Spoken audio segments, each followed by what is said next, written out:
We understand work is changing, and we know we need to change too. But how? My name is David Ellis. This is my outward face. This is the side I show clients and customers. After more than 30 years in the consulting, billable hours game, I now manage my own small consulting firm. In my various senior and leadership roles at different consulting companies, I've often led recruiting efforts. I've screened more than 5,000 resumes, conducted more than 500 interviews. I've lived through mergers and acquisitions, hiring and firing, the good, the bad, and the ugly. I've seen a lot. As a shareholder, team leader, and part of senior management team, I've spent more than 30 years being involved in staffing issues, setting salaries, deciding raises, and dividing up bonuses. There's a lot that goes on behind closed doors. Work is changing.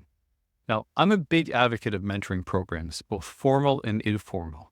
I've donated quite a bit of time and have worked with dozens of people over the years, including through the local Water Environment Association and Ontario Society of Professional Engineers. Now, here are some of the things I hear from the people I mentor. It's very hard to land a job, and when you do, there's a good chance it's only a short-term contract. I hear complaints the pay is quite thin, and especially dealing with large student debts. People are working longer and harder, and when I asked one fellow what he got from his work last year, he summed it up saying that all he got was another year older and fatter. Now, these are good opinions, but let's check. Do they line up with the data? The answer is a clear yes. Work is getting longer and less secure, and I've seen these changes firsthand. When I first graduated, I worked for projects across the U.S. Then, like now, the U.S. dollar is quite strong. Some companies even base their business on the ability to hire their staff and pay in Canadian dollars, while charging clients in the U.S. a 30% premium just because of the currency. Freelancing and the gig economy are only going to become more mainstream, not just for simple tasks like Uber or getting groceries. We understand work is changing, and we know we need to change too. But how? So I believe it starts with changing how we think. We also need to change how we think about our careers, about staying relevant, finding work, and keeping work. And in many cases, our bosses can't help us. Now, this is really important. Every manager I've ever met works very, very hard for their staff. These are great people with good intentions.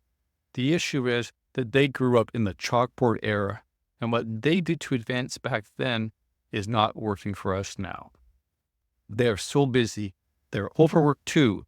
They're so busy looking 3 and 6 months ahead, they really can't help us figure out a 5-year plan. And we can't afford to wait until it's too late. The 3-pillar approach to building great careers. The approach I picked to help people thrive in great careers is based on these 3 key aspects. Taking it on yourself to tackle these key areas. First and foremost are your skills and experience. These are the foundation to everything. Second, then you need to add to your skills by carefully building a public profile. This is how you let people know about your skills and your experience. And then third, in the long term, you need to build your community, a social asset, your network. These are the people that you know for mutual support. Now, the key things here is that support is mutual. Expect to give more than you get and start early. These are the ways we make our own luck. 1. Skills and experiences. Taking a deep look at the first pillar, building your skills and experiences. You always need to perform in your job. If your work is sloppy and late, no amount of strategy is going to help. We now know that everybody watching this video cares enough about their career. You actually do work hard and produce results. What you can do, though, to build from here depends on where you are in your career. This chart shows one example of the skills needed and how it can change over the course of a 20 or 30-year career. And not everybody needs to follow these paths. Let's take the case of a junior position. This can be anywhere from 0 to, say, 5 years experience.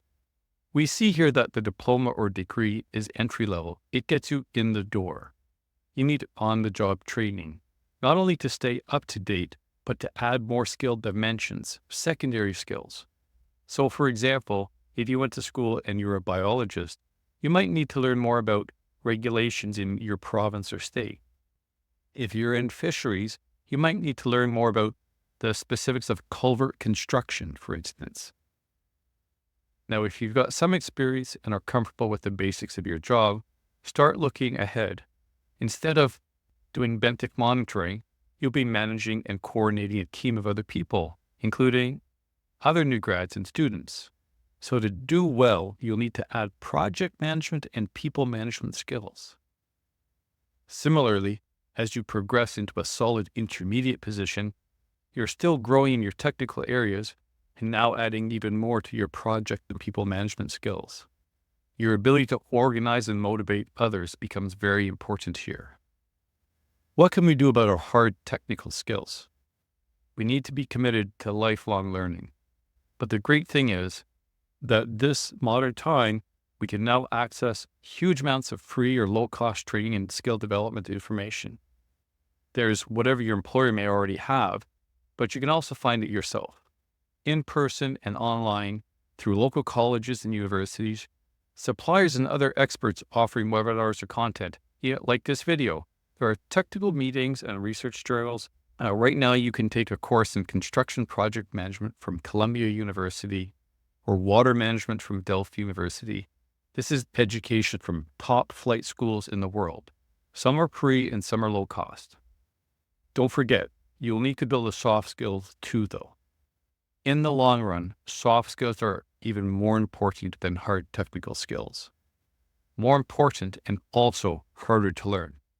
And this area can be especially hard for introverts. I once had a teammate spend an hour telling me why he didn't have time to make a 2-minute phone call.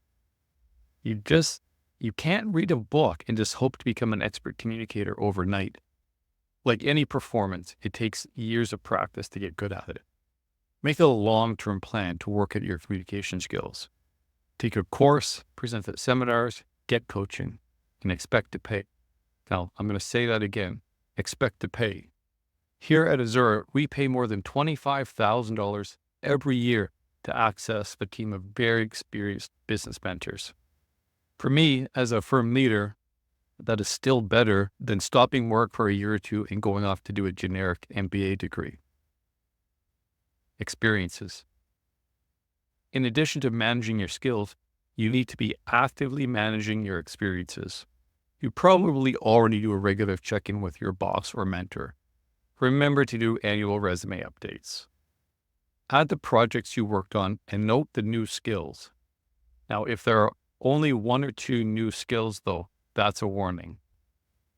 I think for the first 10 years of your career, try to say yes to everything.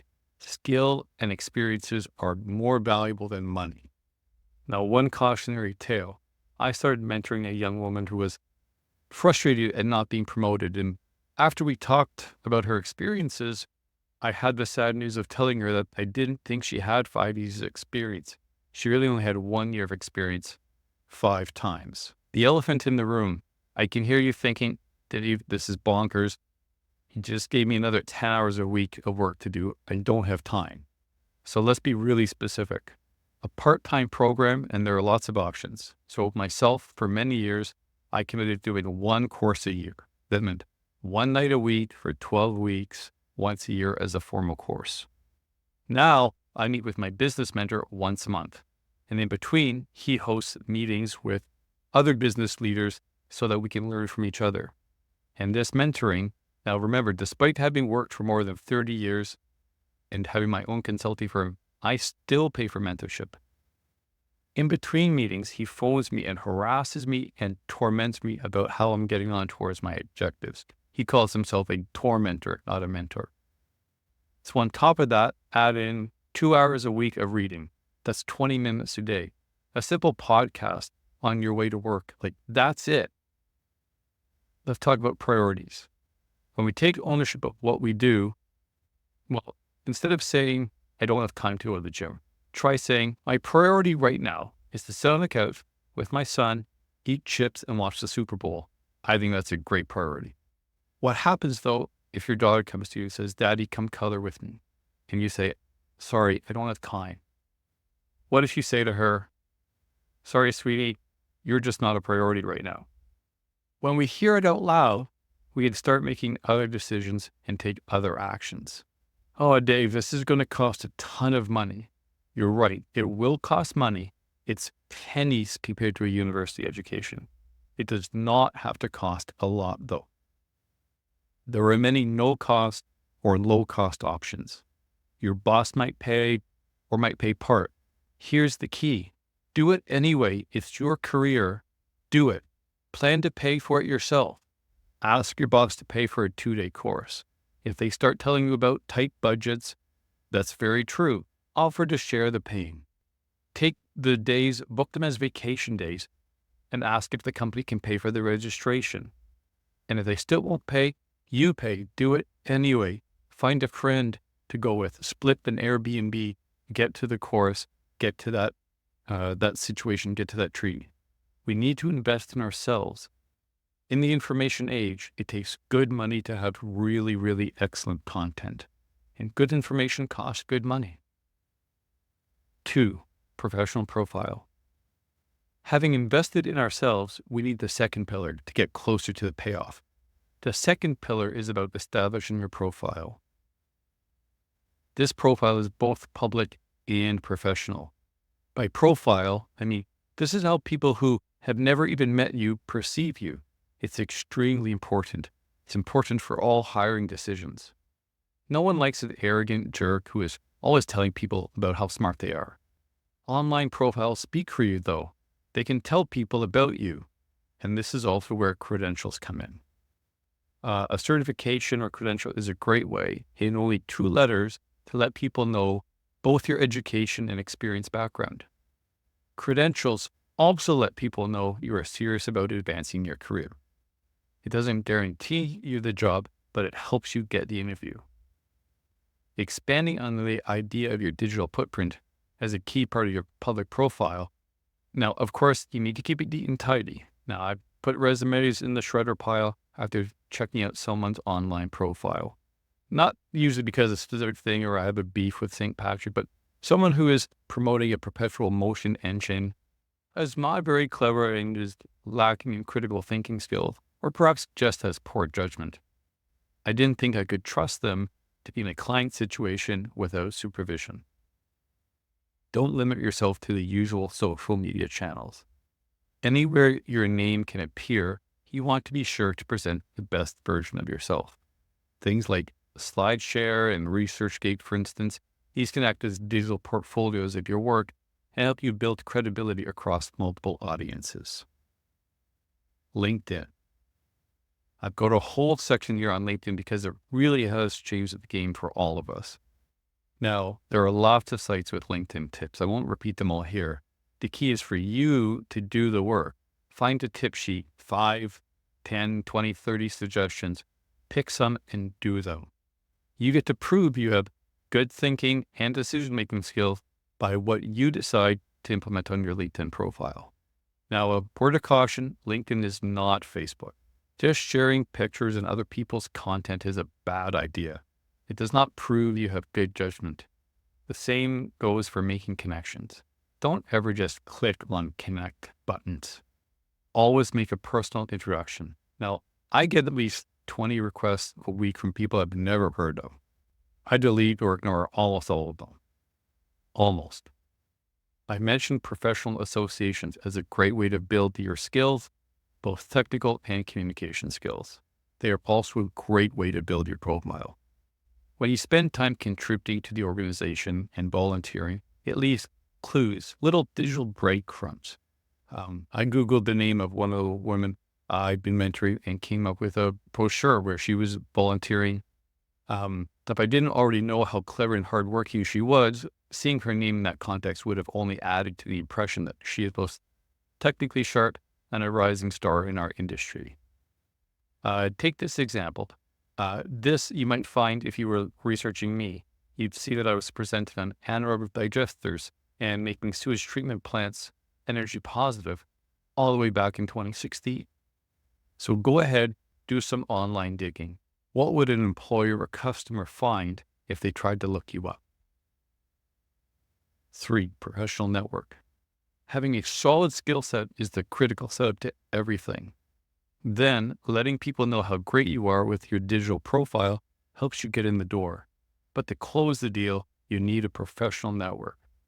And this is key. This is the opposite of a digital profile. It only counts if these are real people that you have met. Maybe you work with them every single day, or perhaps you only see them once a year at the same conference every April.